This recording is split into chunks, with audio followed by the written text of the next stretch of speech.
नमस्कार, यूपी बांगे उत्तर में आप सभी दर्शकों का स्वागत है। मैं हूं आपके साथ दिव्यांश शर्मा। अयोध्या में राम मंदिर निर्माण की घड़ी जैसे जैसे नजदीक आ रही है, वैसे वैसे सियासत भी तेज हो रही है। सीएम योगी आदित्यनाथ ने एक लेख के जरिए मंदिर के लिए संघर्ष करने वालों के नाम गिनाए हैं। सीएम ने अपने गुरु को भी याद किया। सीएम योगी ने विपक्ष पर भी निशाना साधा और साफ किया कि मंदिर निर्माण की शुरुआत के साथ ही तुष्टीकरण की राजनीति करने वालों का चेहरा बेनकाब हो चुका है। इधर जबकि मायावती ने एक बार फिर दलित कार्ड खेला है। मायावती ने राम मंदिर के भूमि पूजन में स्वामी कन्हैया प्रभुनंदन गिरी को ना बुलाए जाने पर सवाल उठा दिए हैं। अब ऐसे में सवाल यह है, क्या विरोधियों को मंदिर निर्माण रास नहीं आ रहा है, या विरोधियों को इस बात की चिंता ज्यादा सता रही है कि अब राम मंदिर के बहाने बीजेपी को कोसने का मुद्दा उनके हाथ से निकल गया है। ऐसे में उनको ना तो माया मिली ना ही राम। बहस इसी मुद्दे पर करेंगे, बने रहिए हमारे साथ। लेकिन उससे पहले एक रिपोर्ट देख लेते हैं।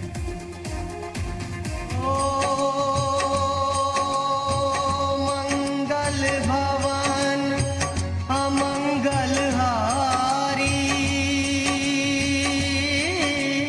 5 अगस्त को राम मंदिर भूमि पूजन के लिए तैयारियां अपने अंतिम चरण में हैं। प्रधानमंत्री नरेंद्र मोदी राम मंदिर की आधारशिला रखेंगे।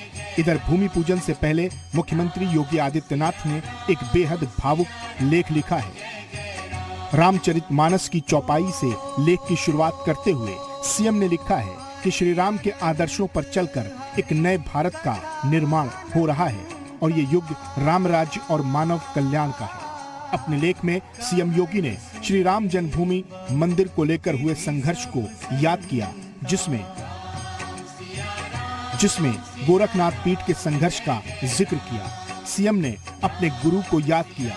लेख में सीएम ने अशोक सिंघल को भी याद किया। राम मंदिर आंदोलन ने राजनीति की दिशा बदली। विभाजक राजनीति का काला चेहरा बेनकाब हो गया। इसके साथ ही अयोध्या के विकास का वादा करते हुए सीएम योगी ने आगे लिखा कि अब अयोध्या की अलग पहचान होगी। अयोध्या आध्यात्मिक और आधुनिक संस्कृति का सबसे बड़ा उदाहरण पेश करेगी। ये राम राज्य का युग है, दीपक जलाकर उत्सव मनाएं। एक तरफ तैयारी चल रही है तो दूसरी तरफ दलित कार्ड खेला जा रहा है। बीएसपी अध्यक्ष मायावती ने राम मंदिर के भूमि पूजन में स्वामी कन्हैया प्रभुनंदन गिरी को न बुलाए जाने पर सवाल उठाए हैं। मायावती ने लिखा है कि दलित महामंडलेश्वर स्वामी कन्हैया प्रभुनंदन गिरी की शिकायत के मद्देनजर यदि अयोध्या में 5 अगस्त को होने वाले भूमि पूजन समारोह में अन्य 200 साधु संतों के साथ इनको भी बुला लिया गया होता तो ये बेहतर होता। इससे देश में जाति विहीन समाज बनाने की संवैधानिक मंशा पर कुछ असर पड़ सकता था। बहरहाल सीएम योगी अपने लेख से विरोधियों को आईना दिखा रहे हैं तो विरोधी सवालों पर सवाल दाग रहे हैं। इन सब के बीच एक बात तो तय है कि अब राम मंदिर के बहाने बीजेपी को कोसने का मुद्दा, ऐसे में यही लगता है कि विपक्ष को न माया मिली न राम। ब्यूरो रिपोर्ट, जी मीडिया। ना माया मिली ना राम, करेंगे विस्तार से चर्चा। जुड़ गए हमारे साथ खास मेहमान इस डिबेट में। सबसे पहले हम आपको मिलवाते हैं अपने खास मेहमानों से। हमारे साथ बीजेपी प्रवक्ता मनीष शुक्ला जी जुड़ गए हैं। हमारे साथ समाजवादी पार्टी के प्रवक्ता अनुराग भदौरिया जी जुड़ गए हैं। आप दोनों का बहुत बहुत स्वागत है। कांग्रेस नेता राजेश मिश्रा भी हमारे साथ इस चर्चा में जुड़ गए हैं और हमारे साथ दलित चिंतक डॉक्टर रविकांत भी इस चर्चा में जुड़ गए हैं। अब से कुछ ही देर के बाद हमारे साथ अयोध्या से हरिधाम पीठ से जगत गुरु राम दिनेशाचार्य भी जुड़ेंगे और इस चर्चा में हमारे साथ दयानंद पांडे वरिष्ठ पत्रकार भी जुड़ गए हैं। आप सभी मेहमानों का बहुत बहुत स्वागत है। सबसे पहला सवाल डॉक्टर रविकांत मेरा आपसे है। बीएसपी सुप्रीमो मायावती बेहद नाराज हैं। दलित महामंडलेश्वर को आमंत्रित क्यों नहीं किया? दलितों के तिरस्कार से जोड़ रही हैं, अपमान से जोड़ रही हैं इस बात को। सबसे पहले आपका रिएक्शन। देखिए, जो मायावती जी ने सवाल उठाया है और मुझे लगता है कि बहुत मौजूद सवाल है। अगर आप मंदिर निर्माण को इस देश की पूरी आत्मा के साथ जोड़ रहे हैं और ये मान रहे हैं कि भारत के लोकनायक है राम, तो फिर सवाल ये उठता है कि शिलान्यास के समय कोई भी उसमें दलित महामंडलेश्वर क्यों नहीं है? और इसके पहले भी देखा हम लोगों ने जी। कि जब राम जन्मभूमि का आंदोलन चल रहा था तो उसमें क्या दलित शामिल नहीं था या उसमें ओबीसी के लोग शामिल नहीं थे, लेकिन जब ट्रस्ट बनता है तो उसमें सारे के सारे ब्राह्मण होते हैं केवल एक दलित को छोड़ करके। तो ये सवाल तो ट्रस्ट पर भी है कि क्यों नहीं इस ट्रस्ट में ओबीसी के लोगों को शामिल किया गया, इसमें केवल एक दलित को छोड़ करके बाकी केवल एक जाति के ब्राह्मणों को ही क्यों शामिल किया गया। तो आज जो सवाल उठाया है मायावती जी ने, मुझे लगता है कि बहुत महत्वपूर्ण सवाल है। भारतीय जनता पार्टी क्या इस मंदिर को राजनीति करना चाहती है उसको लेकर के? अगर वो राजनीति नहीं कर रही है, वास्तव में उसकी राम में आस्था है, तो फिर उसे संपूर्ण भारत के लोगों का प्रतिनिधित्व इसमें होना चाहिए। और इसीलिए उन्होंने कहा होगा, हालांकि व्यक्तिगत तौर पर मैं सहमत हूं या ना सहमत हूं, मुझे लगता है कि जिस तरीके से बाबा साहब डॉक्टर अंबेडकर ने बौद्ध धर्म को स्वीकार करके उन्होंने जिन तमाम चाहे विष्णु के अवतार हो या सबको खारिज किया था, लेकिन आपने जो सवाल उठाए हैं उनका जवाब मैं ले लेता हूं, उनका जवाब मैं ले लेता हूं। जगत गुरु राम दिनेशाचार्य जी भी जुड़ गए हैं। नमस्ते दिनेशाचार्य जी। दिनेशाचार्य जी, मेरा आपसे सवाल यह है कि जिस तरह से बीएसपी सुप्रीमो मायावती ने शिकायत की है कि भाई आपने क्यों नहीं आमंत्रित किया है दलित महामंडलेश्वर को, क्या वजह इसके पीछे, क्यों नाराज हैं वो? पहली बात जो ये कह रहे हैं कि इसमें दलित, मुझे लगता है कि ये बात इस अवसर पर कहने की कोई आवश्यकता ही नहीं है। ये बयानबाजी ही पूरी तरह से गलत है। जो चंपत राय जी हमारे हैं, क्या वो ब्राह्मण है क्या? उसमें जितने संत हैं क्या वो ब्राह्मण है क्या? ब्राह्मणों से जी इनको क्यों है, हमको ये पहली बात नहीं समझ में आ रही है। दूसरी बात, संत की कोई जाति नहीं होती है। संत जो है अच्युत गोत्र का होता है, उसको किसी जात से किसी से उससे नहीं जोड़ा जाता है। वो अपनी क्रियाकर्म करके और अपनी पूरे गोत्र का परिवर्तन करके तब वो संत बनता है, तब वो महामंडलेश्वर, तब वो जगत गुरु बनता है। मुझे लगता है कि ऐसी बातें करके इस मानसिकता को जो है ये लोग जगत में व्याप्त करना चाहते हैं कि कहीं ना कहीं विवाद की स्थिति खड़ा करना चाहते हैं। ठीक है। श्री राम सर्व जग जानी कहते हैं, पूरी दुनिया में ब्रह्म का दर्शन करते हैं। तो इस अवसर पर मुझे लगता है कि ऐसी ओछी राजनीति बिल्कुल नहीं करनी चाहिए और इस समय केवल सबको समर्थन देना चाहिए कि 500 वर्ष तक लटके हुए इस मामले को आज हल करने का मौका मिला है, तो इसमें कम से कम सहयोग ना कर सके तो कम से कम मौन रहे। मनीष शुक्ला जी, यहां पर आपने दोनों पक्ष सुने, क्या कुछ कहा यहाँ पे दलित चिंतक ने, क्या कुछ कहा यहाँ पर जगत गुरु ने। आप पर भी आरोप लग रहे हैं कि सियासत आप कर रहे हैं, बीएसपी नहीं कर रही है दलितों के मद्देनजर। देखिए, जात न पूछो संत की, और अभी जगत गुरु जी ने भी इसी बात को कहा, उसी बात को मैं भी दोहराऊंगा कि अगर संत के ऊपर संत से जात पूछी जाएगी और जो लोग पूछते हैं इसका मतलब उनको भारतीय संस्कृति, सभ्यता, सनातन धर्म की जानकारी नहीं है। चूंकि संत जब अपने गृहस्थ जीवन को त्याग करता है तो वो अपना पिंडदान करके आता है, उसके माँ बाप भी उसकी आइडेंटिटी नहीं होते, उसके गुरु उसकी आइडेंटिटी हो जाते हैं। और देखिए, जो लोग सवाल खड़ा कर रहे हैं, चाहे सुश्री मायावती जी हो, चाहे आपके पैनल पर बैठे व्यक्ति हो, तमाम लोग 1947 के बाद से ये जितने लोग हैं, समय समय पर इन लोगों ने राम मंदिर के पक्ष में कब कहा कि वहां मंदिर बनना चाहिए, प्रभु राम की जन्मभूमि पर ही मंदिर बनना चाहिए? कभी एक बयान हमको दिखाइए। रविकांत जी ने भी कभी कहा हो जब तक फैसला नहीं आया था।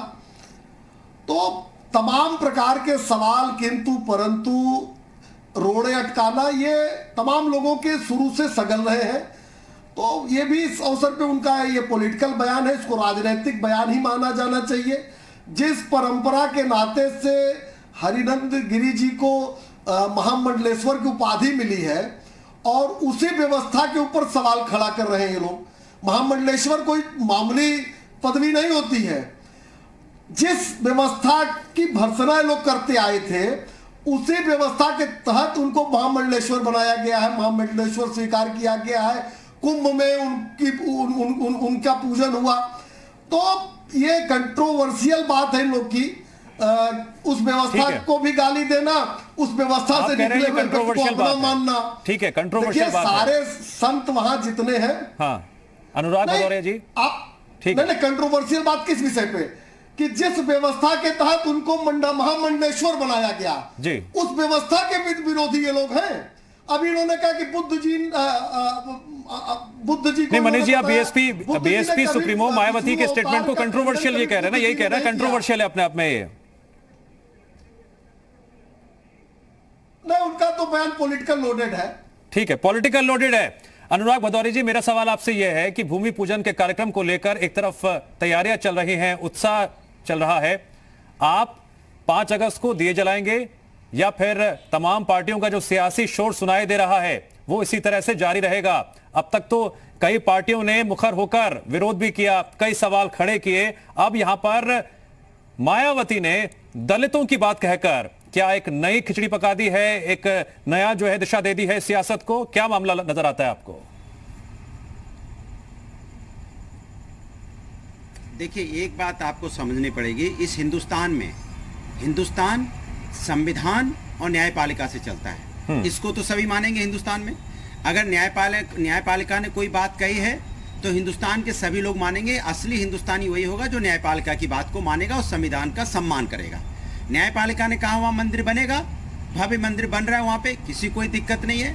हमने कहा प्रधानमंत्री जी आ रहे हैं तो राष्ट्रपति जी भी आ जाएं और अच्छा रहेगा, देश के सर्वोच्च पद पे बैठे हैं। मैं ये बोलना चाहता हूं, जो मुख्यमंत्री जी का लेख है जिसपे आपने बोला कि रामराज आएगा, अब रामराज ऐसे तो नहीं आएगा कि आप अब बोलोगे कि पुलिस वालों का इनकाउंटर उत्तर प्रदेश में होने लगेगा, कहेगा कि रामराज आ गया, यहाँ पुलिस वालों का इनकाउंटर होने लगा। अब रामराज ऐसे तो नहीं आएगा कि अपराधी को आप थाने में लेके आएंगे और थाने से अपराधी भाग जाएगा। भागने के बाद दोबारा फिर आएगा, फिर अपनी गाड़ी भी लेके चला जाएगा। आप इसको आप रामराज कहते हो तो बता दीजिए। आप इसको तो रामराज नहीं कहेंगे कि पुलिस के सामने अपराधी फिरौती का पैसा लेके भाग जाए, इसको आप रामराज कहेंगे? या इसको आप रामराज कहेंगे कि भाई एक फौजी जो सरहद पे देश की सुरक्षा कर रहा है और उसकी पिताजी की सुरक्षा हम अमेठी में नहीं कर पा रहे, उत्तर प्रदेश के अंदर उसकी हत्या हो जाती है, इसको तो रामराज नहीं कहेंगे? आप इसको तो रामराज नहीं कहेंगे कि छेड़छाड़ की रिपोर्ट अगर विक्रम जोशी लिखवाते हैं गाजियाबाद में और अपराधी उनकी हत्या कर देंगे और आपका जो रोमियो स्कर्ट पता नहीं कहां चांद पे चला गया है, इसको तो आप रामराज नहीं बोलेंगे? आप इसको तो रामराज नहीं बोलेंगे कि जब एनसीआरबी का डाटा आएगा तो कहा जाएगा उत्तर प्रदेश में महिलाओं पे सबसे ज्यादा अत्याचार हो रहा है, इसको तो रामराज नहीं बोलेंगे? आप राम तो कभी ऐसा नहीं चाहेंगे कि हमारे जो बच्चे हैं उत्तर प्रदेश के अंदर में जहां मेरा जन्म हुआ है वहां वो सुरक्षित हो, इसको तो रामराज नहीं कहते। रामराज उसको कहते हैं जहां पे सभी सुरक्षित हों, जब मैं घर से बाहर निकलूं तो मुझे लगे मेरे घर में ताला ना बंद हो, हम जब लौट के आए तो मेरा घर खुला हो और किसी प्रकार का वहां कानून व्यवस्था में कोई व्यवधान ना हो। इसलिए उनके लेख का कोई मतलब ठीक है। ऐसा 2017 से पहले लगता था ना, मैंने ऐसा 2017 से पहले लगता था ऐसा। नहीं, अभी पूरा नहीं हुआ, सुन तो लीजिए। और 2 सेकंड दे दीजिए सर 2 सेकंड दे दीजिए, 2 सेकंड दे दीजिए, मैं रिक्वेस्ट कर रहा हूं। प्रभु राम की बात हो रही है, 2 सेकंड दे दीजिए। अयोध्या की जहां तक बात होती है, आपने देखा होगा अयोध्या के अंदर में 52 करोड़ समाजवादी पार्टी ने खर्च करके वहां इलेक्ट्रिफिकेशन किया, अंडरग्राउंड 38 करोड़ रुपया हमने खर्च किया, वहां सीवर बिछाया है। और जहां राम की पौड़ी है वहां पे हमने 15 करोड़ रुपया खर्च किया, उसका निर्मल पानी बहता रहे। हमने जो वहां पे 14 कोसी 5 कोसी जो रास्ता है उस पे हमने 15 करोड़ 14.5 करोड़ रुपया खर्च किए, उसके चारों तरफ पेड़ लगवाए। हमने पर्यटन के लिए 1 करोड़ रुपए का वहां पे हमने शौचालय बनाए, जिससे पर्यटक आते हैं वो आराम से वहां अपना शौचालय को इस्तेमाल कर सकें। और जो वहां पे तट ठीक है सर, ठीक है। और आपने बात बोल ली आपने, बस राजेश मिश्रा जी हम लोग ठीक है, भदौरिया जी प्लीज एक सेकंड नहीं प्लीज, अब नहीं गुजारिश है प्लीज, असली रामराज की कल्पना करते हैं और उसको साकार करने के लिए कोशिश करते हैं। प्लीज, रामराज तभी आएगा जब विकास होगा, जब राजेश जी महसूस होगी लोगों को। राजेश जी कौन सियासत कर रहा है? रामराज आएगा। राजेश जी कौन सियासत कर रहा है? आराम से 4.5 घंटे में उत्तर प्रदेश से दिल्ली पहुंच जाए तो रामराज आएगा। जब मेट्रो से चढ़ के बैठे तो राजेश जी क्या दलितों के नाम पर सियासत हो रही है क्या? देखिए, भगवान राम सबके आराध्य हैं, ठीक है। पूरे हिंदुस्तान और पूरी दुनिया में जो हिंदू समाज है वो सबके आराध्य देवता हैं और हमें लगता है कि किसी भी हिंदू को इससे आपत्ति नहीं होनी चाहिए। यदि कोई भी कहीं इफवट करता है तो वो गलत है। और दूसरी तरफ इस मंदिर के निर्माण को माननीय सर्वोच्च न्यायालय ने आदेश देके शुरू कराया है। इसके पहले ताला भी खुला था तो माननीय सर्वोच्च न्यायालय का ही आदेश था और आज फिर वही आदेश है। उसका शिलान्यास होने जा रहा है। तो अब इसमें छोटी छोटी बात करके कि कौन आ रहा है कौन नहीं आ रहा है और उसको साधु संत, सही बात है वो किसी जाति का नहीं होता है। जब वो अपना घर छोड़ के आता है तो अपना गोत्र तक त्याग देता है। उसका जो गुरु होता है वही उसकी जाति हो जाती है, वही उसका सब कुछ हो जाता है, परिवार का मुखिया हो जाता है। तो इस तरह की बात आज की तारीख में नहीं करनी चाहिए। और एक चीज और मैं कहना चाहूंगा कि ये भगवान राम जब सबके हैं, ठीक है सर, वक्त कम है, मुझे ब्रेक पर जाना है। उससे पहले दयानंद जी से मेरा एक सवाल है। दयानंद जी, क्या यहाँ पर बीएसपी पिछड़ी हुई नजर समझ रही थी कि हम पिछड़ रहे हैं सियासत में? जिस तरह से कांग्रेस की तरफ से बयान आ रहे थे, आपकी तरफ से बयान आ रहे थे, एआईएमआईएम की तरफ से बयान आ रहे थे, जिस तरह का विरोध के स्वर उठ रहे थे, क्या ये उसी के तहत दिया गया बयान है? क्या वजह नजर आती है आपको? देखिए, क्या है ना कि भारतीय राजनीति की जो दशा और दिशा है वो बहुत ही भ्रमित और दिग्भ्रमित है। ये कांग्रेस के लोग या सपा के लोग, ये लोग राम विरोध में अपनी जिंदगी खत्म कर दी और अपने को खत्म कर दिए। लेकिन ये नहीं समझ पा रहे हैं कि राम हमारी जन चेतना के हिस्सा है। राम हमारी न सिर्फ जन चेतना की, विश्व चेतना की हिस्सा है। ये लोग ये भूल गए हैं। और राम कण कण में है, जन जन में है, मन मन में है। ये हर जगह राजनीति। अब देखिए अनुराग भदौरिया का क्या है, बात हो रही राम मंदिर की, ये ला रहे हैं लॉ एंड ऑर्डर। सर अभी पहला सेगमेंट है, जिसको जो बोलना है बोलने दीजिए, सबके विचार आने चाहिए, मैं किसी को रोक नहीं रहा हूं उस समय, इसीलिए विषयांतर करना जानते हैं, विषय पर बात नहीं करना चाहते ये लोग। ये राम, देखिए राम क्षत्रिय है, रघुकुल के हैं, लेकिन दुनिया में अकेले राजा हैं जो जन के साथ चलते हैं, जो न सिर्फ जन के साथ चलते हैं, वनवासियों के साथ चलते हैं, आदिवासियों के साथ चलते हैं। आदिवासी, अरे बानर, भालू, गिलहरी, हर कोई तो है राम के साथ। लेकिन यह लोग अपनी राजनीतिक बीमारी के चक्कर में, अपनी मानसिक बीमारी के चक्कर में राम का विरोध करते करते अपना विरोध करने लगे लोग, अपने को खत्म कर चुके हैं लोग। सोचिए कि ये पूरी दुनिया जी ठीक है। राम ऐसे विषय, सुनिए मेरी बात समझिए, राम एक ऐसे विषय है। दयानंद जी, मैं चाहूंगा कि आप जो बात बता रहे हैं विस्तार से बारीकी के साथ दर्शकों तक पहुंच सके, इसके लिए वक्त अभी बेहद कम है, वक्त थोड़ा कम है। एक क्या ब्रेक के लिए रुक रहे हैं, मैं फिर से आपके पास ही आऊंगा इस वादे के साथ कि मैं आपके पास ही आऊंगा। चर्चा हुई, सभी ने अपना पक्ष रखा, लेकिन अब दूसरे सेगमेंट में सवाल भी होंगे, डिबेट भी होगी और फैक्ट्स भी रखे जाएंगे। आप बने रहिए और देखते रहिए यूपी मांगे उत्तर।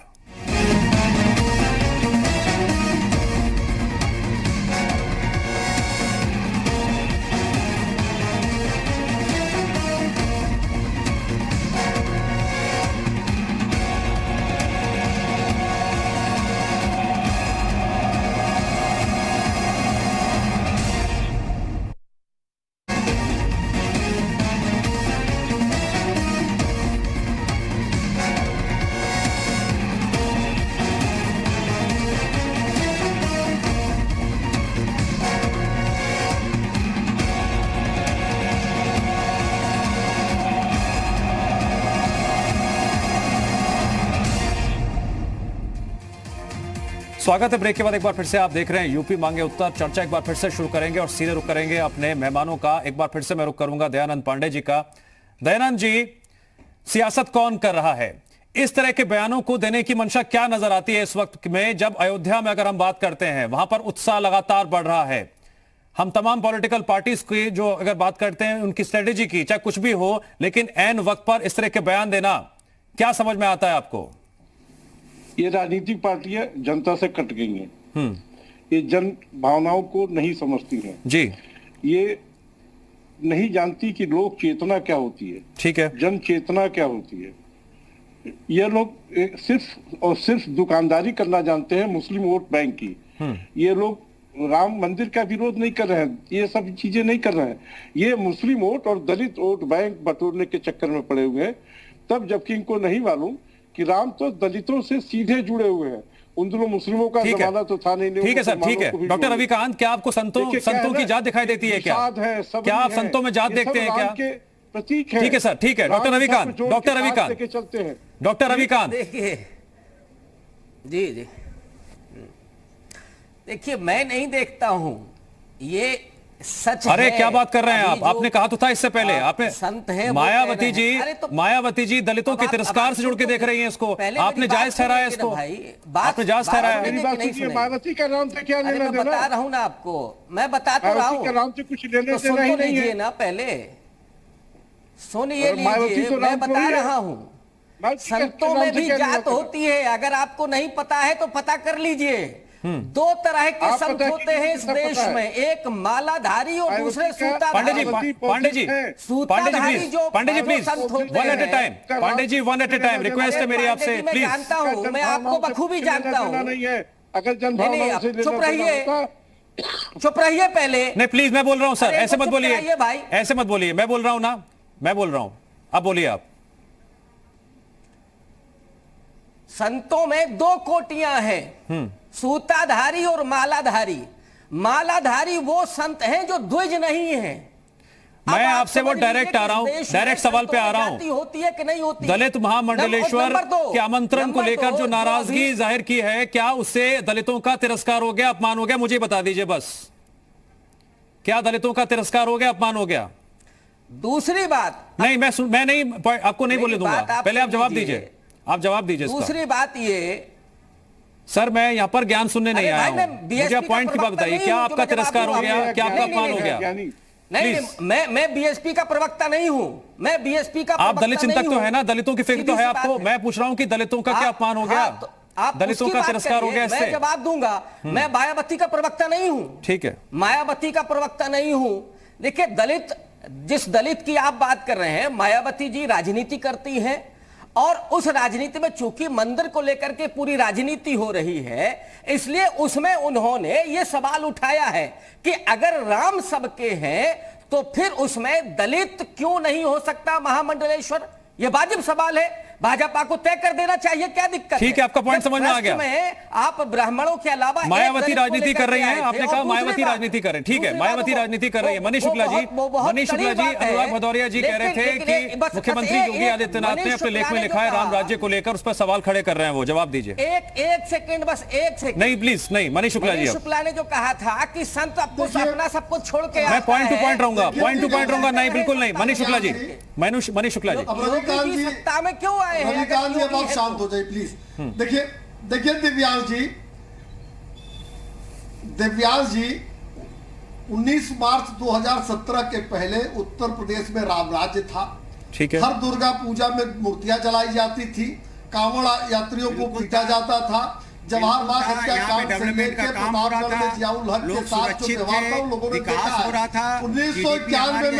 1991 में राम भक्त, मनीष जी एक मिनट, मनीष जी एक मिनट, मनीष जी रिक्वेस्ट, मनीष जी एक मिनट, मनीष जी 9-0 बना, मनीष जी, यहाँ पे रिवर व्यू मनीष जी, बना, यहाँ पे लैपटॉप, अनुराग जी क्या आप डिसिप्लिन फॉलो करेंगे? अनुराग जी क्या आप डिसिप्लिन फॉलो करेंगे? अनुराग जी क्या आप डिसिप्लिन फॉलो करेंगे? क्या आप डिसिप्लिन फॉलो करेंगे? ये कर ही नहीं सकते, रहता हूँ, ये कर ही नहीं सकते। अरे भाई प्लीज, मैं तो डिसिप्लिन में ही रहता हूँ। अगर आप रहते हैं तो मेरी बात मान लीजिए, मनीष शुक्ला जी को बोलने दीजिए, फिर मैं आपके साथ आता हूँ, प्लीज। नहीं, विकास क्या हुआ था? अगर मैं, ठीक है मनीष जी आप बोलिए, फिर मैं आता हूँ। पार्टी के लोग हैं और मनीष जी अपना विकास गिना दे। ये हल्ला बोल पार्टी के लोग हैं। विकास गिना दीजिए, 3.5 साल का, और हम कुछ नहीं चाहते प्रभु। कभी 3.5 साल का विकास गिना दीजिए, मारपीट करने वाले लोग हैं। 3.5 साल का विकास गिनाइए। देखिए दिव्यांश जी, सर 3.5 साल का विकास गिनाइए, मैं सुनता रहूंगा। अगर आप आए साए बाएं बोलेंगे तो मैं कैसे सुनूंगा भाई? 3.5 साल। अच्छा एक बात बताइए भदौरिया जी, भदौरिया जी सुन रही है, एक मिनट, मनीष जी एक मिनट, भदौरिया जी एक बार फिर से उत्तर प्रदेश आपको और मुझे आमने सामने देख रहा है। मैंने पहले भी आपसे कई बार बहुत कुछ समझाया, लेकिन आप मानने को तैयार नहीं होते हैं। क्या आप खुदा हैं? क्या आप कह रहे हैं मैं जो गलत बात होगी सुनूंगा नहीं, मैं किसी की मानूंगा नहीं? क्या आप खुदा हो जाते हैं क्या? नहीं, ऑब्वियसली कैसे सुनूंगा? मैंने हमने क्या बोला? डिसिप्लिन नाम की चीज है नहीं है, कुछ डिसिप्लिन है जो आपने कहा। बैठा रहूंगा, हाथ जोड़ के बैठा। सर मैंने ना बार बार एक बात कही है, ये कोर्ट रूम नहीं है, ये कोर्ट रूम नहीं है ये। लेकिन 3.5 साल भदौरिया जी प्लीज, भदौरिया जी ये कोर्ट रूम नहीं है। इधर ऊपर नीचे आगे पीछे दाएं बाएं लेफ्ट ऊपर, ये जहाज ना घुमाए। 3.5 साल में क्या विकास किया गिना दें? कहूं मैं एक सांस में 5 साल का गिना दूंगा, ये गिना दे एक सांस में। नहीं, गिनाने की जरूरत नहीं है। इनको 30 भदौरिया जी, आप मुद्दे से ना भटकना और भटकाना बहुत बखूबी जानते हैं, मैं आपकी आदत से वाकिफ हूँ। आप मुद्दे से भटकना और भटकाना बखूबी जानते हैं, मैं सादत से वाकिफ हूँ आपकी। मैं ना भटकाना जानता हूँ, शांत आप शांत शांत। This is my request to you, final request to you, please maintain the discipline. This is my final request to you. पार कर दिए। ठीक है मनीष जी, अखिलेश यादव जी की समाजवादी मनीष जी जवाब दीजिए इसका। मनीष जी जवाब दीजिए। आप देखो देखिए भदौरिया जी को किस बात की आपत्ति है? मैंने जवाहर बाग हत्याकांड का नहीं हुआ था क्या? जियाउल हक की हत्या नहीं हुई थी क्या? प्रतापगढ़ में इंस्पेक्टर नील सिंह की हत्या नहीं हुई थी क्या? बरेली में इंस्पेक्टर मनोज मिश्रा की हत्या नहीं हुई थी क्या? मुजफ्फरनगर में दंगे नहीं हुए थे क्या? यही रामराज था। 91 में राम भक्तों की रक्त से आपने सरयू को लाल नहीं कर दिया था क्या? हमारे यहाँ हमको पता है हमारे यहाँ पुलिसों को घेर के नहीं मारा जाता था, अपराधी पुलिस को नहीं मारते थे, पुलिस के सामने फिरौती लेके नहीं भाग जाते थे। महिलाओं पर इतना अत्याचार नहीं हो रहा था। 20% अत्याचार बढ़ा उत्तर प्रदेश के अंदर में। महिलाओं ने घर से निकलना बंद कर दिया है। लगातार हत्याएं, चोरी, डकैती, लूट मार, अपराध उत्तर प्रदेश में चरम सीमा पे है। मात्र आप 3.5 साल में आप विकास नहीं गिना पा रहे हो। मैं तो आपके अपराध हो रहा हूँ, आप लोग मैंने बहुत कोशिश की, लाख कोशिश की कि आप समझ जाए, लेकिन आप समझने को तैयार नहीं हुए। आप सभी मानों का बहुत बहुत शुक्रिया इस चर्चा में जुड़ने के लिए, इस डिबेट में जुड़ने के लिए। क्या किस पार्टी का एजेंडा है, कौन क्या कुछ कह रहा है, जनता ने सुन लिया और समझ लिया। फिलहाल बड़ी खबर हम बात करेंगे, नोएडा से आ रही है। सेक्टर 11 में निर्माणाधीन इमारत गिरी है और रेस्क्यू टीम ने 4 लोगों को मलबे से सुरक्षित निकाल लिया है। मलबे से निकाले गए लोगों को अस्पताल में भेजा गया है। इस वक्त की बड़ी खबर आ रही है। कुछ देर पहले जी मीडिया संवाददाता पवन त्रिपाठी ने यह जानकारी भी दी थी कि बहुमंजिला इमारत के नीचे 3 से 4 लोग दबे हुए हैं और अब जानकारी सामने आ रही है, रेस्क्यू टीम ने 4 लोगों को मलबे से सुरक्षित निकाल लिया है। मलबे से निकाले गए लोगों को अस्पताल भेजा गया है। इस वक्त की बड़ी खबर और तस्वीरें अब सामने आ रही हैं। तस्वीरों में देखिए, यही वो बहुमंजिला इमारत है जिसके गिरने के बाद इस पूरे इलाके में हड़कंप मच गया था। लोगों में अफरा तफरी का माहौल था और राहत और बचाव का काम अभी भी जारी है। रेस्क्यू ऑपरेशन जारी है। आप देख रहे हैं जी उत्तर प्रदेश उत्तराखंड पर एक्सक्लूसिव तस्वीरें। पुलिस की टीम मौके पर मौजूद है, प्रशासन की टीम मौके पर मौजूद है और नोएडा में जो ये हादसा हुआ है उसके बाद पूरे प्रशासन में भी हड़कंप मचा हुआ है। अभी जो जानकारी सामने आ रही है उसके मुताबिक बहुमंजिला इमारत से जो हादसे का शिकार हुई है, रेस्क्यू टीम ने मलबे से सुरक्षित निकाल लिया है 4 लोगों को, जिन्हें अस्पताल भेज दिया गया है। बड़ा सवाल यह है, क्या अभी भी मलबे के नीचे कुछ और लोग दबे हुए हैं या फिर नहीं? इसका जवाब अभी सामने नहीं आ पाया है क्योंकि राहत और बचाव का काम लगातार जारी है। इस वक्त जी उत्तर प्रदेश उत्तराखंड पर आप देख रहे हैं एक्सक्लूसिव तस्वीरें। नोएडा के सेक्टर 11 की तस्वीरें हैं जहां पर यह बहुमंजिला इमारत गिरी है और अब तक 4 लोगों को मलबे से सुरक्षित निकाला जा चुका है। मलबे से निकाले गए लोगों को अस्पताल भी भेजा गया है। ये इमारत कितनी पुरानी थी, इस हादसे की क्या वजह रही, बहुत सारे सवाल अभी आगे सामने आएंगे। लेकिन फिलहाल इस वक्त पुलिस की टीम और प्रशासन की टीम के सामने सबसे बड़ी चुनौती है ये पता लगाना कि मलबे में कहीं और लोग तो नहीं दबे हुए हैं और इसीलिए बहुत तेजी से राहत और बचाव का काम लगातार किया जा रहा है। नोएडा के सेक्टर 11 की आप तस्वीरें देख रहे हैं जहां पर एक निर्माणाधीन बहुमंजिला इमारत गिरी